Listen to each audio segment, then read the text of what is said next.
Buenas tardes, compañeros y maestro. Mi nombre es Leonardo Amos Esquivel, del quinto cuatrimestre de la licenciatura de Derecho de la Universidad Interglobal. Y en este caso les voy a hablar sobre un tema sobre la materia de Derecho Administrativo, Función Pública, dirigida por el maestro en Derecho Procesal Penal Acusatorio, el maestro Alejandro Gabriel Ros González. En especial del último tema visto en clases, que es sobre el juicio político y la declaración de procedencia. Este juicio político es un órgano, es un procedimiento de orden constitucional que lleva a cabo la Cámara de Diputados como un órgano acusatorio y la Cámara de Senadores como un órgano de sentencia.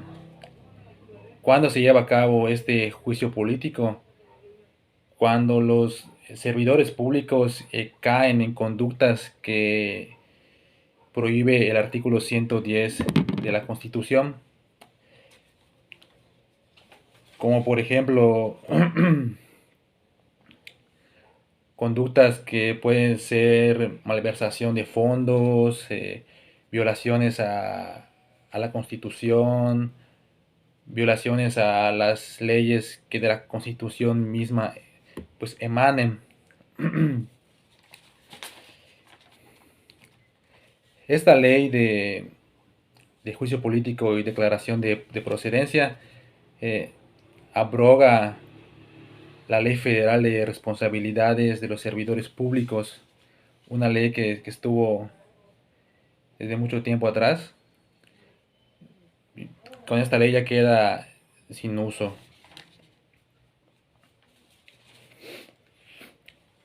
Eh, el fin de esta ley de juicio político y declaración de procedencia es regular el procedimiento mismo del juicio, así como también estipular quiénes van a ser las partes de este juicio o los actores de este juicio. También va a regular lo que viene siendo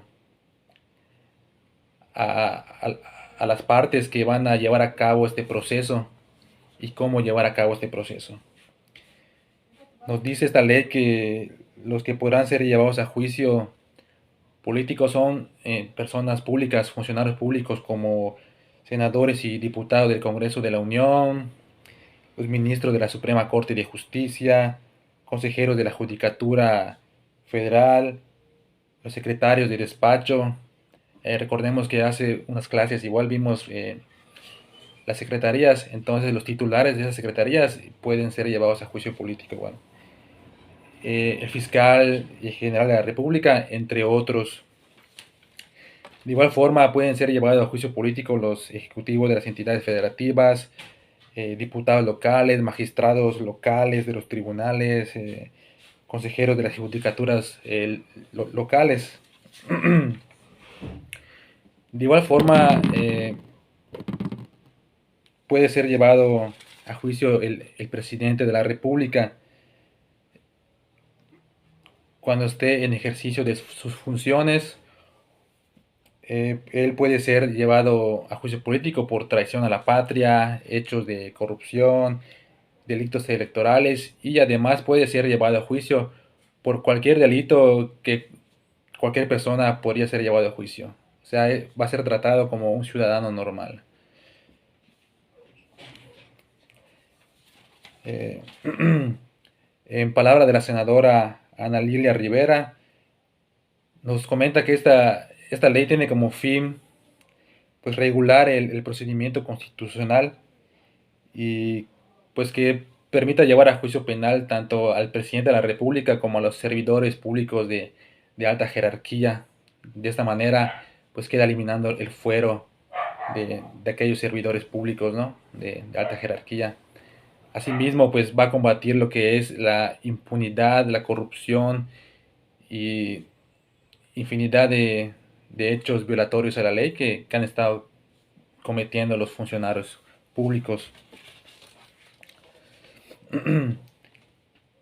A pesar de que podríamos pensar que es una buena ley, muchos diputados, diputadas están en contra de esta ley, ya que piensan que solo es una artimaña del presidente para ir detrás de aquellos políticos que están en contra de él o que no estén de acuerdo de sus propuestas. Un detalle sobre esta ley es que cualquier ciudadano puede poner por escrito una denuncia contra un servidor público. Otro detalle de esta ley es que tiene que iniciarse durante el ejercicio de las funciones del funcionario público o más tardar un año después de que hayan terminado estas funciones. Igual nos comenta la ley que no puede tardar, una vez iniciado el proceso, no puede tardar más de un año en dictarse sentencia. Y en caso de que la resolución se dicte condenatoria en contra del funcionario público, pues se le sancionará con la destitución del cargo o inhabilitación en la ejecución de los empleos, cargos o comisiones en el servicio público desde un año hasta los 20 años. Y bueno, de mi parte yo pienso pues que es una buena ley, eh, una buena iniciativa de ley, ¿no? Y pues ya que sí hemos estado viendo muchos actos de corrupción, eh, muchas figuras públicas han pasado pues inmunes ante la ley, cometiendo delitos graves en, en todas partes.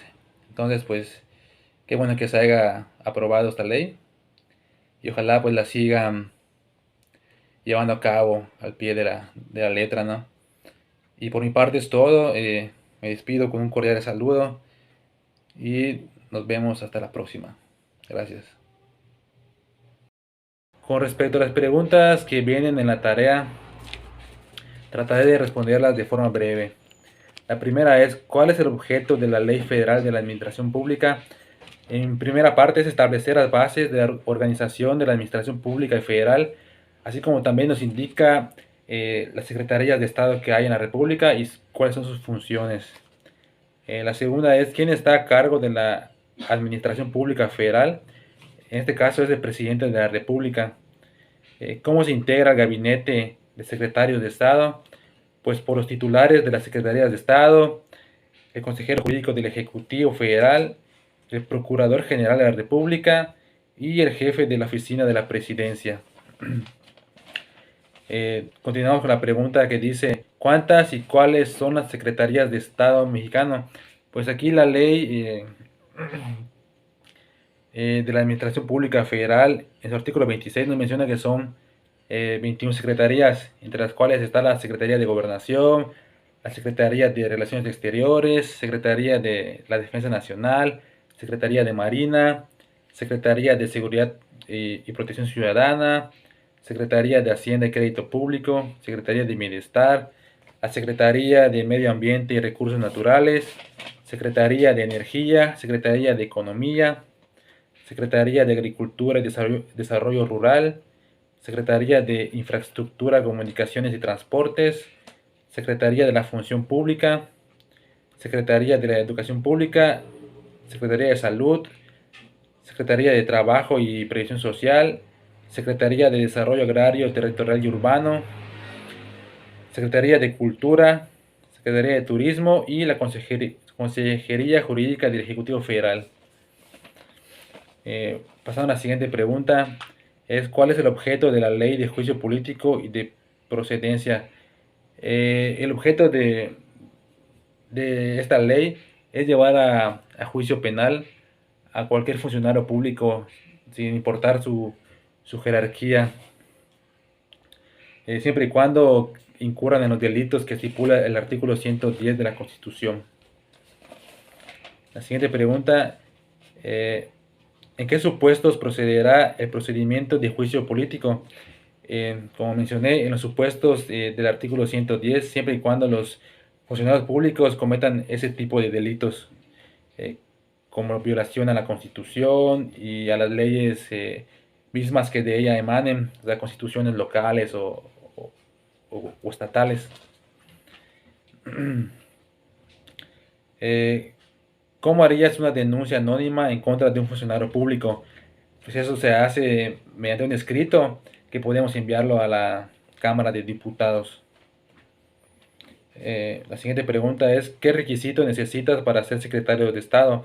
En primera, ser mexicano por nacimiento, de padre y madre mexicanos, ser mayor de 35 años al momento de la designación del puesto, tener como menos, cuando menos una licenciatura, no tener más de 65 años cumplidos y no haber sido condenado por delitos dolosos. Pasamos a la siguiente pregunta, la cual dice que, de acuerdo a tu trabajo de exposición que hiciste en el salón de clases respecto de las secretarías de Estado, ¿qué recomendarías mejorar al funcionario público de dicha secretaría?